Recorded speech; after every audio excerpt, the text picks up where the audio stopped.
नमस्कार दोस्तों, स्वागत है आपका तेज खबर नेटवर्क में। आज हम आपके लिए लेकर आए हैं 16 बड़ी और अहम खबरें, सिर्फ कुछ ही मिनटों में। देश विदेश, राजनीति, खेल, मनोरंजन और बड़ी अपडेट्स, सब कुछ एक ही जगह जो आपको पूरी तरह अपडेट रखेंगी। तो वीडियो को अंत तक जरूर देखें और अगर आप चाहते हैं हर खबर सबसे पहले, तो चैनल को सब्सक्राइब करना बिल्कुल न भूलें। आज देश भर में रामनवमी का पर्व श्रद्धा और भक्ति के साथ मनाया जा रहा है। मंदिरों में विशेष पूजा अर्चना और शोभा यात्राएं निकाली जा रही हैं। कई राज्यों में सुरक्षा व्यवस्था कड़ी कर दी गई है ताकि त्योहार शांतिपूर्ण तरीके से संपन्न हो सके। रामनवमी के कारण आज भारत के कई राज्यों में स्कूल और सरकारी कार्यालय बंद रहे। उत्तर प्रदेश, दिल्ली समेत कई जगहों पर छुट्टी घोषित की गई है, जिससे छात्रों और अभिभावकों को त्योहार मनाने का पूरा समय मिल रहा है। भारतीय शेयर बाजार आज रामनवमी के कारण बंद रहा। एनएसई और बीएसई दोनों में ट्रेडिंग नहीं हुई, जिससे निवेशकों को एक दिन का ब्रेक मिला और बाजार में गतिविधियां पूरी तरह ठप रहीं। कमोडिटी मार्केट एमसीएक्स में आज सुबह का सत्र बंद रखा गया, जबकि शाम को ट्रेडिंग फिर से शुरू हुई। ये फैसला रामनवमी के कारण लिया गया, जिससे कारोबारियों को धार्मिक आयोजन में भाग लेने का अवसर मिला। देश के कई शहरों में रामनवमी के जुलूस निकाले गए, जहां भारी भीड़ देखने को मिली। प्रशासन ने ड्रोन और सीसीटीवी के जरिए निगरानी बढ़ा दी ताकि किसी भी अप्रिय घटना को रोका जा सके। दिल्ली, मुंबई और वाराणसी के प्रमुख मंदिरों में भक्तों की लंबी कतारें लगी रहीं। सुबह से ही लोग पूजा करने पहुंचे और पूरे दिन धार्मिक माहौल बना रहा। पुलिस ने संवेदनशील इलाकों में फ्लैग मार्च किया और अतिरिक्त बल तैनात किया। त्योहार के दौरान शांति बनाए रखने के लिए प्रशासन पूरी तरह सतर्क नजर आया। कई राज्यों में ट्रैफिक डायवर्जन लागू किया गया, जिससे जुलूसों के दौरान यातायात सुचारू रूप से चलता रहे। आम लोगों को वैकल्पिक मार्गों का उपयोग करने की सलाह दी गई।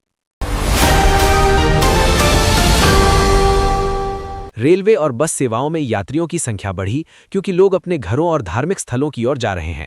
अतिरिक्त ट्रेनें और बसें चलाई गईं। देश भर में सुरक्षा एजेंसियों को हाई अलर्ट पर रखा गया है। खासकर बड़े शहरों और धार्मिक स्थलों पर निगरानी बढ़ाई गई है। कई जगहों पर भंडारे और सामूहिक भोज का आयोजन किया गया, जिसमें हजारों लोगों ने भाग लिया। सामाजिक संगठनों ने भी सेवा कार्यों में हिस्सा लिया।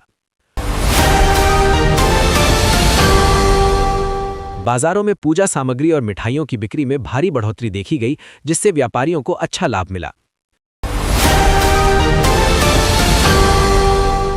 मौसम विभाग ने कई राज्यों में हल्की बारिश की संभावना जताई है, जिससे त्योहार के कार्यक्रमों पर थोड़ा असर पड़ सकता है। उत्तर भारत के कई हिस्सों में तापमान बढ़ने लगा है, जिससे लोगों को गर्मी का एहसास होने लगा है। सरकार ने लोगों से त्योहार के दौरान शांति और भाईचारा बनाए रखने की अपील की है।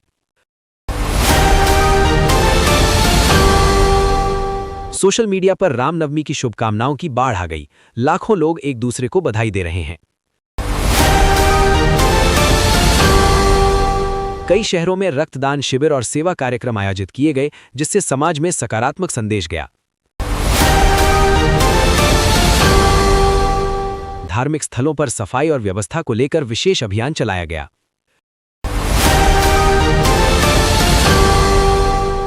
प्रशासन ने अफवाहों से बचने और केवल आधिकारिक जानकारी पर भरोसा करने की सलाह दी है। कई जगहों पर सांस्कृतिक कार्यक्रम और रामलीला का आयोजन किया गया, जिससे लोगों में उत्साह बढ़ा। अंतर्राष्ट्रीय स्तर पर भी भारतीय समुदाय ने रामनवमी का पर्व धूमधाम से मनाया।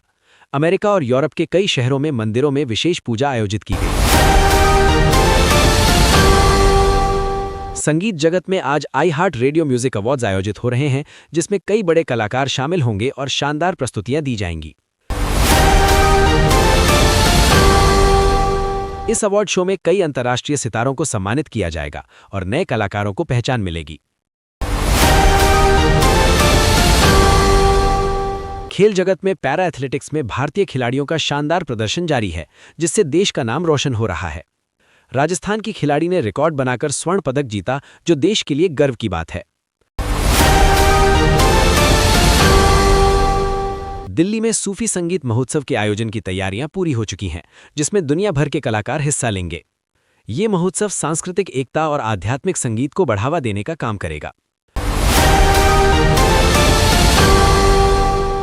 देश में महंगाई और आर्थिक स्थिति को लेकर चर्चा जारी है। सरकार लगातार कदम उठा रही है। कई राज्यों में विकास परियोजनाओं को तेजी से पूरा करने के निर्देश दिए गए हैं।